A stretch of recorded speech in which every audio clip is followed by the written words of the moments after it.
नमस्कार, 11 बजे की तमाम बड़ी खबरों में स्वागत है आपका। मैं हूं आपके साथ शीनम शर्मा। दिल्ली से बड़ी खबर, जहां पर वाराणसी जाने वाली इंडिगो की फ्लाइट में आज सुबह बम होने की सूचना मिली। जहां पर फ्लाइट उड़ान भरने ही वाली थी, तभी सुबह करीब 5:30 बजे ये सूचना मिली और हड़कंप मच गया। यात्रियों को आनन फानन में विमान से नीचे उतारा गया। बम निरोधक दस्ता मौके पर पहुंचाया। हालांकि जांच पड़ताल में कुछ भी संदिग्ध नहीं मिला है। उड़ान भरने से पहले इंडिगो के विमान के टॉयलेट में टिश्यू पेपर पर यह मिला था, जिस पर बम लिखा हुआ था। यात्रियों को उतारने और जांच के बाद विमान को आइसोलेशन सेंटर में भेजा गया।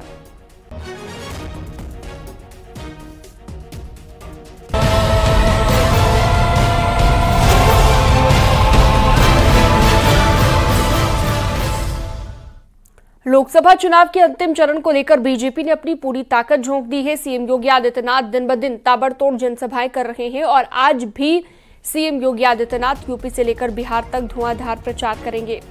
सीएम योगी आज 5 जनसभाएं करेंगे। इनमें से 2 जनसभाएं उत्तर प्रदेश और 3 जनसभा बिहार में होंगी।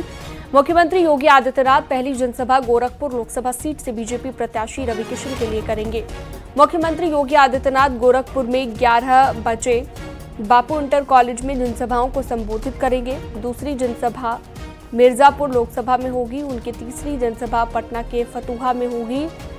यहां पर वो पटना साहिब लोकसभा सीट से भाजपा उम्मीदवार रविशंकर प्रसाद के पक्ष में कमल खिलाने का आह्वान करेंगे। इसके बाद चौथी रैली बिहार के आरा लोकसभा सीट पर होगी। आरके सिंह के समर्थन में वोट मांगेंगे। एक जनसभा साईं मंदिर के पीछे पॉलिटेक्निक ग्राउंड पाटलिपुत्र में भी होगी।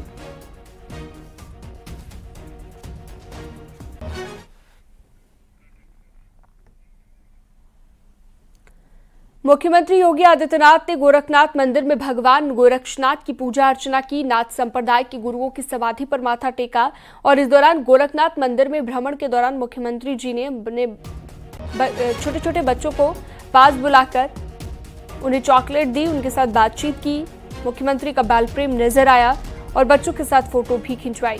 सीएम योगी आदित्यनाथ ने पूजा अर्चना के बाद गौशाला जाकर गौसेवा की, गायों को रोटी और गुड़ खिलाया।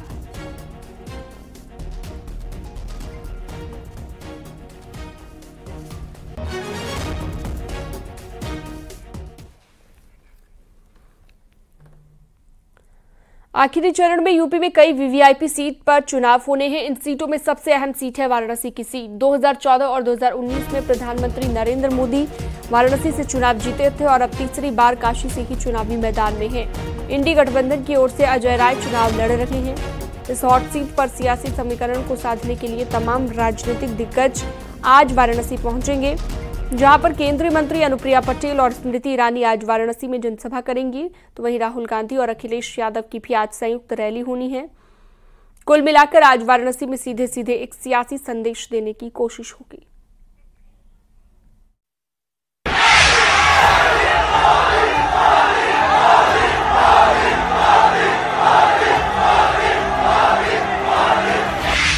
काशी का कायाकल्प करने वाले प्रधानमंत्री मोदी एक बार फिर काशी में जीत की हैट्रिक लगाने के लिए उत्तर प्रदेश के मैदान में उतर चुके हैं। पीएम मोदी काशी में वोट प्रतिशत बढ़ाने और जीत के अंतर को शिखर तक पहुंचाने के लिए चक्रव्यूह तैयार कर चुके हैं और काशी के इर्द गिर्द की लोकसभा सीटों को मजबूत करने के लिए बड़े बड़े दिग्गजों को मैदान में उतार चुके हैं।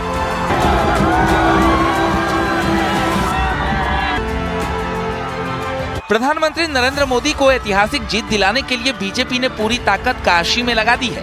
काशी की गली गली में केंद्र और प्रदेश सरकारों के मंत्री वोट मांग रहे हैं। यूपी के मुख्यमंत्री योगी आदित्यनाथ और मध्य प्रदेश के मुख्यमंत्री मोहन यादव की जनसभाएं हो रही हैं। का दौरा हो चुका है।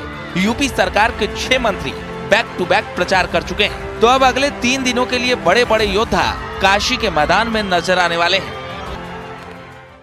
उस ऊर्जा के साथ दिन रात एक करके समाज को के काम में जुटूं और समाज में सुख शांति रहे, देश आगे विकास करे और मोदी जी के नेतृत्व में जिस तरीके से देश आगे बढ़ रहा है उसे और ताकत प्रदान हो उस शक्ति को। और प्रधानमंत्री मोदी जी के नेतृत्व में तीसरी बार हम 400 पार करते हुए आगे। वाराणसी आज देश के प्रधानमंत्री नरेंद्र मोदी की सबसे लकी सीट बन चुकी है। वो लगातार तीसरी बार इस सीट से चुनाव लड़ रहे हैं और बीजेपी भी पूरी ताकत काशी में लगा चुकी है। गृह मंत्री अमित शाह की रैली हो रही है। बीजेपी अध्यक्ष जेपी नड्डा दौरा कर रहे हैं। इन दिनों 20 से अधिक मंत्रियों का दौरा जारी है। करीब 300 बीजेपी पदाधिकारी के साथ पूर्व पदाधिकारियों की अलग अलग विधानसभा क्षेत्रों में ड्यूटी लगी है और ये सब सिर्फ इसलिए किया जा रहा है ताकि वाराणसी में वोट प्रतिशत को बढ़ाया जा सके, पीएम मोदी के लिए विजय मार्जिन को बढ़ाया जा सके। मोदी जी ने 5 ही साल में केस भी जीता, भूमि पूजन भी किया और जनवरी में प्राण प्रतिष्ठा कर कर जय श्री राम कर दिया।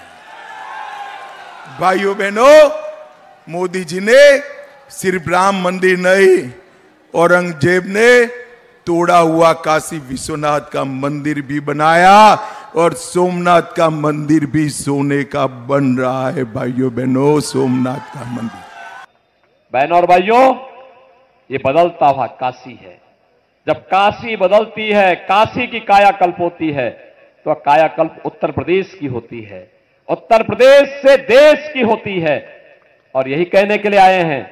मोदी जी ने कहा है 70 वर्ष से ऊपर के हर एक गरीब को, हर एक बुजुर्ग को प्रतिवर्ष 5 लाख रुपए की स्वास्थ्य बीमा उपलब्ध करवाएंगे। मुफ्त में 5 लाख की सुविधा उसे प्राप्त होगी।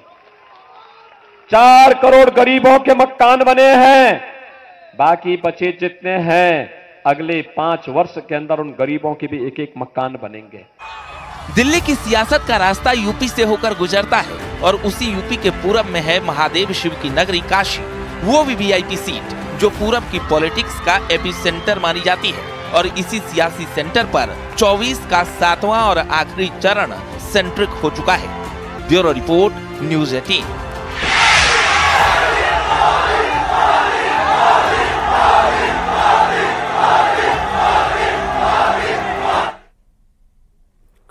कन्याकुमारी जाएंगे पीएम मोदी। 30 मई को कन्याकुमारी पहुंचेंगे और चुनाव प्रचार के खत्म होने के बाद कन्याकुमारी का रुख करेंगे। आपको बता दें 3 दिन तक कन्याकुमारी में ही रुकने का कार्यक्रम है पीएम मोदी का। विवेकानंद रॉक मेमोरियल में ध्यान करेंगे। तो चुनाव प्रचार खत्म होने के बाद 3 दिन तक कन्याकुमारी में ही प्रधानमंत्री का रुकने का कार्यक्रम है।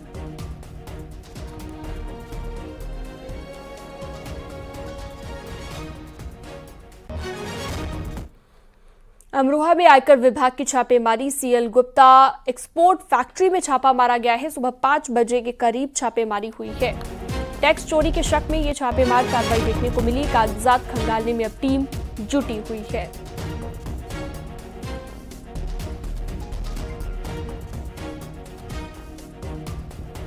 शिवम शर्मा इस पर ज्यादा जानकारी के लिए हमारे साथ जुड़ गए हैं। शिवम, कहां पर ये छापेमारी हुई है? क्या कुछ अभी तक इनकम टैक्स डिपार्टमेंट को मिल पाया है? जी, मैं पूरा मामला जो अमरोहा के 14 का है, जहां पर सीएल गुप्ता एक्सपोर्ट फैक्ट्री है जो प्रोडक्ट जो एक्सपोर्ट करती है सामानों का, वुड का और ग्लास का। इसको लेकर सुबह करीब 5 बजे करीब यहाँ पर आईटी की रेड पड़ी है और कर्मचारियों के फोन भी बंद कर लिए। जो रात की शिफ्ट में यहाँ पर कर्मचारी तैनात थे और लगभग जो अंदेशा जताया जा रहा है वो लगभग करोड़ों रुपए की टैक्स चोरी का जताया जा रहा है। फिलहाल पुलिस जो आईटी के विभाग के जो कर्मचारी हैं वो एक्टिव बंद कर लिया गया। मुख्य गेट आप देख रहे हैं तस्वीरों किस तरीके से यहाँ पर गेट भी बंद कर दिया गया। किसी को अंदर नहीं जाने दिया जा रहा है और नहीं अंदर से बाहर आने दिया जा रहा है। लगभग इस कर्मचारी में लगभग 5 से 8 हजार करीब कर्मचारी यहाँ पर तैनात रहते हैं जो काम करते हैं। फिलहाल पूरे मामले में आईटी विभाग दस्तावेज खंगालने में जुटी हुई है और कार्रवाई करने में जुटी है। लगभग 6-7 घंटे की कार्रवाई लगातार जारी है। और जो बात की जाए सीएल गुप्ता के जो अन्य जो कॉलेज हुए उनका जो हेड ऑफिस है और उनके घर पर भी जो मरोवात में भी इनकी छापेमारी की जा रही है। तो कुल मिलाकर जो आईटी की जो छापेमारी है वो लगातार उनके कई जो ठिकानों पर छापेमारी करने में जुटी हुई है। ठीक है, बहुत शुक्रिया विस्तार से जानकारी देने के लिए आपका।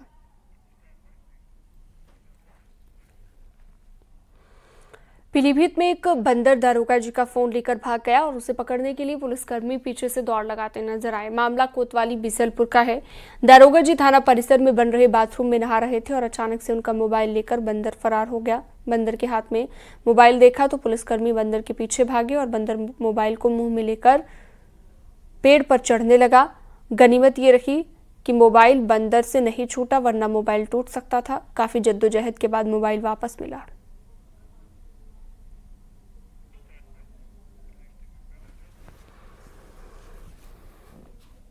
कानपुर में ट्रैफिक व्यवस्था सुधारने के लिए पुलिस एक्शन में है। ट्रैफिक पुलिस चेकिंग अभियान के दौरान डीसीपी ट्रैफिक ने सिर्फ 2 घंटे में 758 गाड़ियों के चालान काटे, जिसमें 34 नाबालिग इसमें शामिल हैं। 8 गाड़ियां सीज की गई हैं और 24 के खिलाफ रिपोर्ट दर्ज की गई है। 27 नाबालिगों को गाड़ी चलाते हुए पकड़ा गया है। 7 नाबालिग गाड़ी छोड़कर भाग गए। ट्रैफिक पुलिस की ताबड़तोड़ कार्रवाई से हड़कंप मचा हुआ है।